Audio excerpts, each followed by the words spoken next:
Halo kultivator junior, selamat datang di dunia novel. Mari kita lanjutkan kultivasi Martial God Asura. Bab 6689 Jie Tianran yang sedih. Nah, Jie Tianran, apakah kamu sudah memahami makna yang tersembunyi di sini? Iblis tua di dalam diri Jie Tianran bertanya. Garis keturunan. Setidaknya informasi yang disampaikan ruangan ini dapat disimpulkan hanya dalam dua kata. Garis keturunan, kata Jie Tianran. Haruskah kita periksa ulang?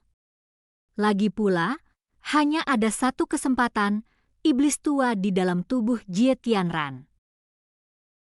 Tidak perlu, saya percaya pada pengamatan saya sendiri. Jie Tianran berdiri, mengambil kuasnya, dan menulis kata garis keturunan di atas lempengan batu. Lempengan batu itu kemudian langsung merespons, semuanya benar-benar bermuara pada garis keturunan. Mungkinkah ini kekuatan yang terkandung dalam zaman para dewa, kekuatan untuk meningkatkan garis keturunan? Atau mungkin, tempat ini menyimpan garis keturunan terkuat di dunia, garis keturunan para dewa? Itulah yang dikatakan oleh iblis tua yang berada di dalam tubuh Jie Tianran. Mendengar itu, ekspresi Jie Tianran langsung menjadi cukup menarik, dan kemudian bertanya, "Senior, apakah garis keturunan terkuat di dunia disebut garis keturunan para dewa?" Tidak, ini hanya dugaanku. Lagi pula, tempat ini disebut zaman para dewa, dan karena kekuatannya terkait dengan garis keturunan, jika memang benar-benar mengandung garis keturunan, maka itu pasti garis keturunan terkuat di dunia. Wajar jika menyebutnya garis keturunan para dewa, kan? Tanya iblis tua di dalam tubuh Jie Tianran. Itu mungkin saja, meskipun hanya tebakan, Jie Tianran merasa tebakan itu sangat dapat diandalkan. Hal ini semakin memicu kerinduan Jie Tianran akan zaman para dewa. Lagi pula, kelemahannya adalah garis keturunannya tidak cukup kuat, itulah sebabnya dia terobsesi dengan garis keturunannya. Jika zaman para dewa ini benar-benar memiliki garis keturunan terkuat di dunia, maka mendapatkannya akan seperti menambahkan sayap pada seekor harimau, menjanjikan masa depan yang cerah. Pada saat itu, lempengan batu tersebut memancarkan cahaya, persis seperti pemandangan yang pernah dilihat Chu Feng sebelumnya. Saat cahaya memudar, Jie Tianran mendapati dirinya berada di dunia yang luas. Dunia ini juga memiliki batasan dan juga memiliki potensi untuk melihat zaman para dewa di luarnya. Namun, struktur dunia ini sama sekali berbeda dari dunia Chu Feng. Dunia tempat Chu Feng tinggal sangat datar, tanpa hambatan apapun. Namun, dunia tempat Jie Tianran berada, meskipun dapat dilihat sebagai sebuah dunia, juga menunjukkan suasana zaman para dewa. Namun, tempat itu dipenuhi dengan formasi penyegelan yang tak terhitung jumlahnya, satu demi satu, dan Jie Tianran terperangkap di formasi terdalam. Jelas bahwa menembus formasi-formasi ini adalah ujian yang dihadapi Jie Tianran. Namun, Jie Tianran tidak punya waktu untuk mempertimbangkan hal-hal ini saat ini, karena dia telah memperhatikan perubahan di zaman para dewa.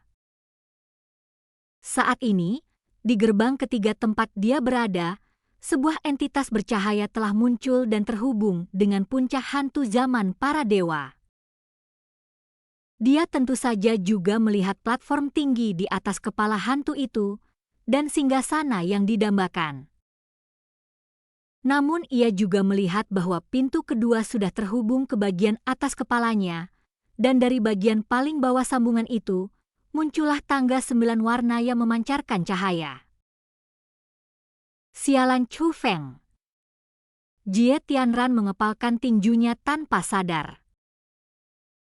Meskipun ia memasuki zaman dewa lebih dulu, Chu Feng tetap berhasil unggul. Pada saat itu juga, suara yang didengar Chu Feng di dunianya juga bergema di dunia Jie Tianran.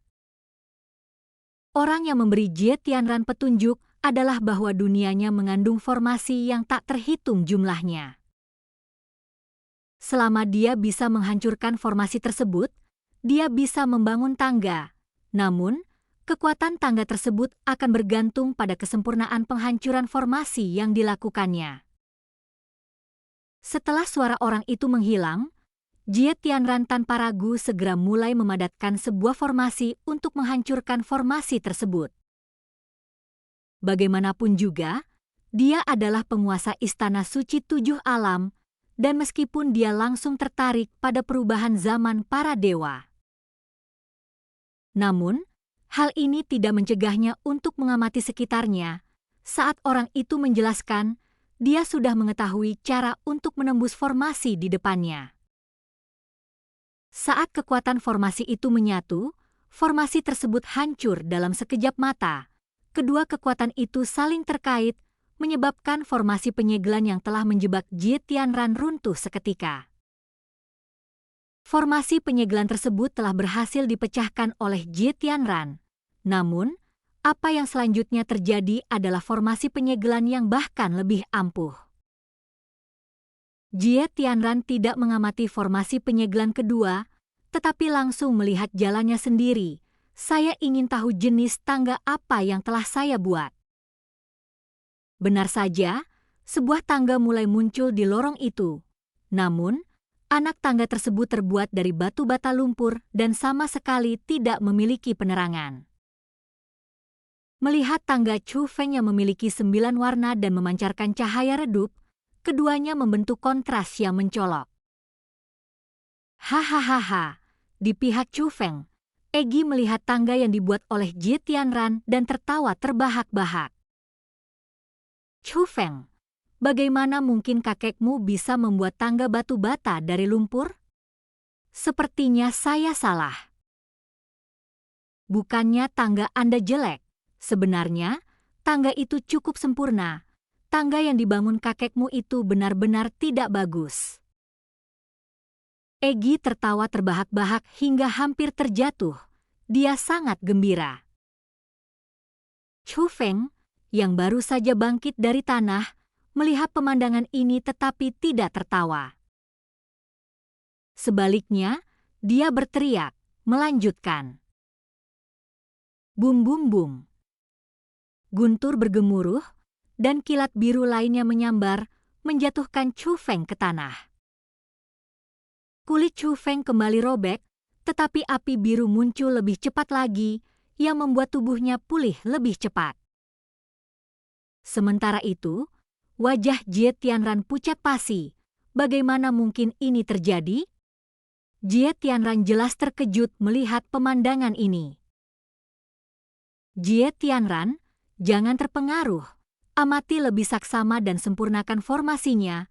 Iblis tua di dalam tubuh Jie Tianran memberikan pengingat.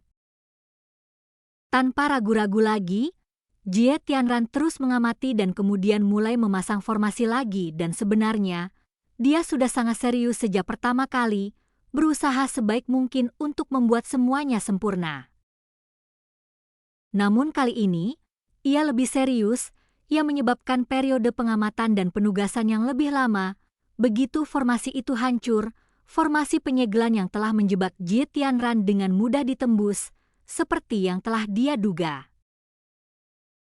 Namun, langkah-langkah yang baru saja dilakukan tersebut sama sekali tidak memenuhi harapan Jie Tianran, itu masih berupa batu bata lumpur, persis sama seperti sebelumnya.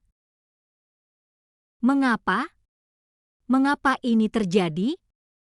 Hal ini membuat Jie Tianran sangat marah. Terutama saat melihat tangga yang dibangun Chu Feng, dia langsung berlutut dengan bunyi gedebuk. Dia sudah berusaha sekuat tenaga, tetapi semuanya sia-sia, yang merupakan pukulan telak baginya. Dia bahkan harus mempertimbangkan dengan serius apakah jurang pemisah antara dirinya dan Chu Feng benar-benar tidak dapat diatasi.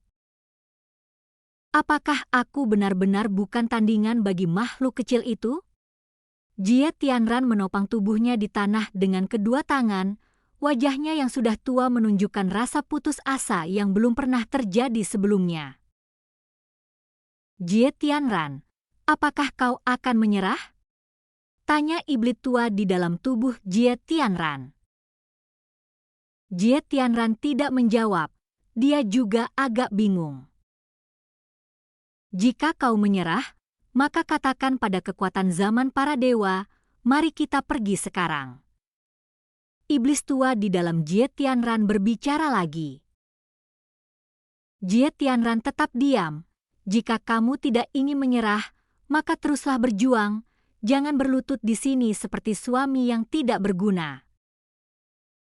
Karena saya percaya bahwa alasan mengapa anak tangga yang Anda buat lebih rendah kualitasnya daripada milik Chu Feng kemungkinan besar tidak terkait dengan Anda, melainkan dengan gerbang itu sendiri.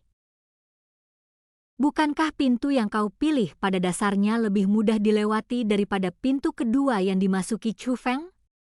Jika terdapat berbagai tingkat kesulitan, lalu bagaimana mungkin anak tangga yang di tempat tersebut tidak memiliki perbedaan kekuatan juga? Setelah mendengar kata-kata itu dari iblis tua di dalam Jie Tianran, secercah cahaya muncul di mata Jie Tianran yang putus asa. Memang, kemungkinan itu tidak bisa dikesampingkan, kata Jie Tianran. Jika dugaan ini dapat diandalkan, maka standar kesempurnaan Anda sama sekali berbeda. Mungkin, di tahap yang sedang Anda lalui, Anda telah mencapai kesempurnaan. Selanjutnya, yang perlu kamu lakukan hanyalah mempercepat langkah dan menyusul Chu Feng. Kau telah mencapai puncak zaman para dewa sebelum dia. Semakin memukau tangga yang ditempa Chu Feng, semakin banyak pula tangga itu akan dicemooh oleh dunia. Iblis tua di dalam Jie Tianran berbicara lagi.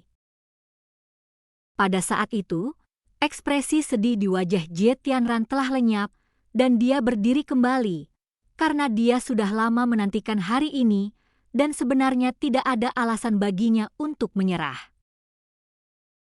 Terima kasih atas pengingatnya, senior. Pada saat itu, semangat juang kembali muncul di mata Jie Tianran. Dan kultivasi kita pun berakhir. Mari kita lanjutkan kultivasi martial god Asura berikutnya di dunia novel.